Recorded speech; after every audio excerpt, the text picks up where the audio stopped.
Hi everybody, Dan Bailey here. I gotta say, it feels so good to be back inside this little box here on your screen.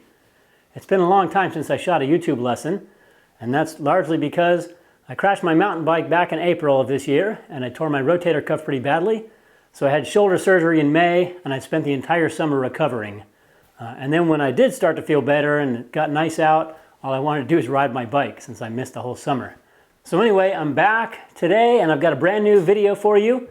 Today we're going to look at the Fujifilm XF150-600mm lens. I was originally planning on doing this video 6 months ago, but you know, life happens, so here we are. Before we get started though, I want to remind you guys about my online course, Mastering the Fujifilm Autofocus System. This is a comprehensive tutorial series that walks you through the entire Fujifilm focus system, all the settings, all the menu items, all the controls, and I tell you how to use each setting for specific situations. I also share what I feel are some of the most essential and fundamental autofocus tips and techniques, things that I've drawn from during my career as an action adventure shooter. And so I share with you how to become better with your camera, more proficient, so that you can get sharp photos of whatever you shoot. Because it doesn't matter if you have great light, great subject, great scene, if you can't nail the focus, then it's kind of all for nothing. Now, I'm really excited about this course. I know it's helped a lot of Fuji shooters already. I think it's essential for anybody who shoots the X series. So if you'd like to check out the course, you can find it right here. Or is it right here? It's been a while since I've done this. A little out of practice. The Fujifilm XF150-600mm lens is their newest and longest telephoto zoom. With high quality optics, fast autofocus motors, and weather sealing, it offers you some amazing creative options for capturing distant scenes, whether you're shooting stills or motion. And there was a lot of speculation about the 150-600 before it was announced, and honestly I thought it would be more expensive. Given that Fuji's 200mm zoom lens is almost $6,000, it was my guess that the 150-600 would be quite a bit more expensive than $1999, but that's the price it came in at. And actually right now Fuji's running a special of $400 off, which makes the 150-600 only $15.99 right now. And if you want to purchase that lens, you can find an affiliate link right in the description below. And it only costs $100 more than Fuji's 100-400, which is also an excellent lens. I've been using this lens for years with great results. The 150-600 definitely offers some great value for the size and price and weight, and strikes a really nice balance between the very long focal length and a reasonable amount of portability in its design. Now, I won't do a full comparison between those two lenses here in this video, but just real quickly, the 150-600 has more glass, a longer barrel that's 4 inches longer, a larger front element, and it's a half-pound heavier. But considering that the view angle is 1/3 longer than the 100-400, these are pretty reasonable concessions. So effectively, this makes the 150-600 Fuji's longest range focal length lens in the line. It gives you an incredibly expansive long-range view, and it has the autofocus speed to back it up for high-performance situations. With a very powerful linear autofocus motor, an internal zoom mechanism, and some on-lens focusing options, this lens has surprisingly good performance for how big it is. So this makes it a very fast and capable autofocus lens for shooting distant subjects that move very quickly. Things like, oh, I don't know. You combine these features with the newest AF algorithms that are found inside the 5th generation Fujis, like the XH2S. This gives you a lens capability and performance that we Fuji users could only dream about a few years ago. The 150-600 on an XH2S body is your BIF dream setup for any Fuji shooter. And it will do the job. I promise you, I've done it. It's pretty much the wildlife, birding, and nature lens that we Fuji users have wanted for a very long time, and now we have it. Let's look at the construction. The Fuji 150-600 has 24 elements in 17 groups, including 4 Super ED elements and 3 ED elements, and all of these help to prevent chromatic aberration and fringing. And they also help to just preserve a high degree of color accuracy when you're capturing those distant subjects. And this is important because when you're shooting very long ranges with a lens, you're looking through a lot of air. So there can be a lot of light kind of bouncing between air and moisture particles, and so that can create possible distortions by the time they get to your image. And so the ED elements and the Super ED elements really help to prevent that and minimize that so that you get the sharpest, most clear pictures possible. even when shooting at long ranges. For comparison's sake, here's the 150-600 next to the 70-300. So, it's quite a bit bigger, but it's not astoundingly bigger. It's actually a surprisingly portable and somewhat lightweight lens for how big it is. Weighing in at 3.5 pounds, the 150-600 is about 20% lighter than most other 150-600 compatible lenses from other manufacturers. Tamron's 150-600 is about 4.3 pounds, and Sigma's is 6 pounds. So again, surprisingly lightweight and compact for what you actually get. It's not a super fast aperture lens, and for the price you wouldn't expect it to be.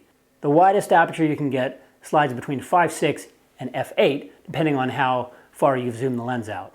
But given the fact that it has 5 stops of OIS image stabilization and the high ISO performance on the X series cameras, it's really not that much of a factor.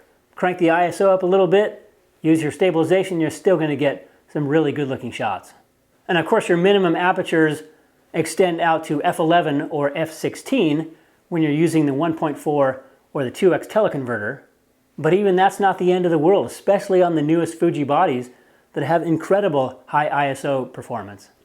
When we think of it in terms of 35mm focal lengths, you get an effective view without a teleconverter of over 900 millimeters. And when you put that 2x on, you're pushing close to 2,000 millimeters. I think that the actual focal length equivalent is like 1,828 millimeters. And again, that's simply mind-blowing for a lens that costs less than $2,000. Now let's look at some of the features on this lens. Now, even though they both have similar focal length ranges, the 150-600 has a different design than the 100-400. For one thing, it has an internal zoom mechanism, which means it always stays the same length, whether you're zooming in or zooming out. So by comparison, here's the 100-400. All the way zoomed in, it's 8.5 inches from end of barrel to the lens mount. Now if I zoom this out, it becomes 11 inches long. By comparison, the 150-600 is about 1 inch longer, so it's always this long. And there's obviously an advantage to having this kind of design, because if I zoom the lens in, it becomes more compact and easier to fit inside a camera bag, especially when I take it off the mount or take it off the camera. As I said, the 150-600 is always 12 inches long, so it's going to be a little bit harder to fit in some smaller bags and slings. However, that internal zoom design gives the 150-600 a more consistent sense of weight and balance when it's mounted onto a tripod. In addition, the 150-600 has 4 rubberized function buttons out at the end of the barrel and a 3-way switch with a set button that gives you options for AF on, AF lock, or AF preset. And these tools give it more flexibility and more power for a wider variety of situations. So the AF on is simple. A lot of people like back button focus. Well, you have basically lens barrel focus by pressing one of those buttons. So if you set the switch to AF, then you have basically one button press focus on the lens, and then you have your shutter control here. With the AF lock, you can focus on something, hit one of those buttons, and then your focus is locked. So you can move the camera around, but it stays locked no matter what. And again, use the shutter button to fire the photo. The AF preset is a really cool feature. So here's how it works. So when you switch that little switch to AF preset, you focus on something off in the distance, you hit the little set button, and that focus distance becomes written into the memory, the temporary memory of the lens. So you can go out shooting and moving around, but then as soon as you hit one of those function buttons at the end, it automatically goes to your preset focus. And I think this is a really powerful feature that gives you a lot of possibilities for certain applications. Here are a couple situations where I think that could come in handy. Let's say you're photographing an eagle in the nest. So you've got your focus set, and maybe you've even done some manual focus override, to compensate for some of the branches in front of the lens that are fooling the focus. And so you've got everything all set, and then the eagle flies away. Well, you can press that set button and then go shooting some other stuff. Maybe you're tracking the eagle this way. You're shooting the eagles that's just flying through the trees. And then as soon as it comes back to the nest, you can hit hit one of those buttons on the lens, and then it'll preset go right back to the focus you had before. So that way you won't miss it. Or maybe you're a sports shooter and you're shooting something like hockey or soccer, and maybe your idea is to capture an amazing moment where the goalie is making an incredible save, with a shot on goal. So maybe you'll focus on the goalie and hit preset and set that distance. Then you're capturing the action with the players running around the field or skating around the ice, around the rink. And then as soon as you see someone lining up in a position to take the shot, you preset, hit the goalie again, and it goes right there so that you don't have to, oh wait, I gotta track this. And so it's just gonna go right there. And boom, your focus is locked on in an instant, just like that. And it's really up to your imagination as to what other types of situations you could use this technique and this tool. As long as you remain at a consistent distance to whatever subject you're trying to photograph, that AF preset can end up being a pretty useful feature. So depending on your style and what you like to shoot, that feature alone with those function buttons and the three-way switch might be the tipping point for which lens to buy. That could make the decision for you over the 100-400, which again is a great lens. I love my 100-400, but those focus features, those additional focus features on the 150-600 just give it an edge in terms of usability. This past May, I went out to the biggest weekend birding festival in northern Ohio. And this is a huge 2-week-long festival with amazing bird photography opportunities. And this trip was actually after my crash, before my surgery. And actually, I didn't even know what my MRI results were yet. So I didn't know how bad I'd messed myself up. Basically, I couldn't raise my arm up. But I went out there and I was shooting with a 150-600 on the XH2S body, kind of shooting like this because I couldn't do this. But I was able to get amazing bird shots, and I was, using all of the autofocus techniques that I know and some of the stuff I teach in my course. Actually, a lot of that stuff is I teach in my course because that's exactly my method. Anyway, I'm capturing eagles and finches and warblers and all these different birds that fly very quickly. And the XH2S and 150-600 could absolutely keep up. And I was getting the shots that I wanted. And that's really the measure of any system, is can you get the shots that you want? And I was able to do that. And some of that does come from the lens performance and the body, but some of it comes from experience and the fundamental techniques that you as a photographer possess, your own bag of tricks that come from your own experience. But this lens combo on even the X-T5 did an amazing job, and I was impressed. I went in not knowing much about the 150-600, but after that experience, I was so impressed at how well it performed. I even shot some video with it, which I don't do a ton of video, but with the XH2S and the 150-600, I can see that setup opening up a lot of possibilities for shooting distant video scenes and capturing motion. So yeah, the 150-600 is by no means a small lens, nor does it have a very fast aperture, but anyone who was hoping that it would have either of these is living in a dream world, or you were prepared to spend way more money. But fortunately, with the 150-600, Fujifilm has given us a very workable compromise in terms of size, weight, features, and performance for a surprisingly reasonable price. As I said, it strikes at a really impressive balance between being able to nail those very long distance subjects and scenes for stills and motion without being way too big and heavy or exorbitantly expensive. So I think if you're a Fujifilm photographer who likes shooting nature and wildlife and birds, things like that, this is an absolutely essential lens. This is the one you've been waiting for all these years. Even sports photographers, because the autofocus is very fast.